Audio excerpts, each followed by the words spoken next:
శతాబ్దాలు గడుస్తున్నా తబ్లా వాయిద్యం విలువ ఆదరణ తగ్గడం లేదనే చెప్పాలి. ఘంటసాల సంగీతానికి వెన్నెముకలా నిలిచిన వైపీ జెట్సన్ జ్ఞాపకాల నెమరవేస్తూ ఆయన తనయుడు స్టాన్లీ జోన్స్ విలువైన సమాచారాన్ని అందించారు. త్వరలో పూర్తి ఇంటర్వ్యూ వీక్షించవచ్చు. ఈ సినీ రంగానికి ఎలా వెళ్ళారు ఆయన? నాన్నకి తబలా ఆర్టిస్ట్ ఫస్ట్ నుంచి ఇంట్రెస్ట్ ఆయన. ఫస్ట్ నుంచి చిన్నప్పటి నుంచే ప్రాక్టీస్ చేస్తూ ఇక్కడ చాలా కచేరీలు కూడా వాయించేవాళ్ళు, నాటకాలు అట్లా వాయిస్తూ చెన్నైకి వెళ్ళారు.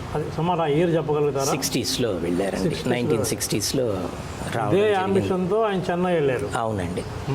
సో అలాగా వాయిస్తూ 63 నుంచి పిక్చర్స్లోకి లింక్ అయ్యారు.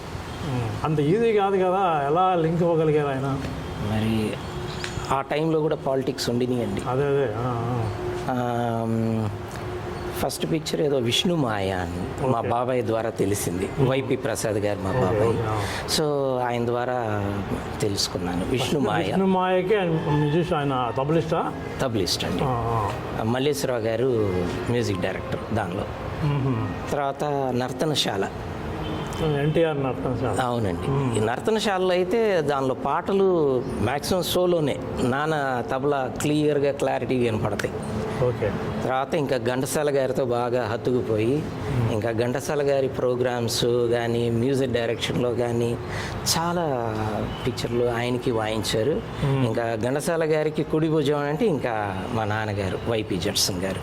సో మా నాన్నగారు లేకపోతే ప్రోగ్రామ్ కూడా క్యాన్సిల్ చేసుకునే అంత అట్లాగా సందర్భాలు కూడా చాలా ఉన్నాయండి. ఇంకా వాళ్ళిద్దరి మధ్య అనుబంధం ఎలా ఉండేది? ఘంటసాల గారి నాన్నగారి మధ్య, జెట్సన్ గారి మధ్య? అది నిజంగా అది నాన్న చెప్తుంటే అండి మాకు ఇది నిజమా అనిపిస్తుంటుంది. ఎందుకంటే ఆయన పూసకొచ్చినట్టు ఎన్నిసార్లు చెప్పినా అది అట్లాగే క్లియర్ అండ్ క్లారిటీతో ఉంటుంది. ఘంటసాల గారు ఒకసారి జ్వరం వచ్చి ఆయన జ్వరంతో ఉన్నప్పుడు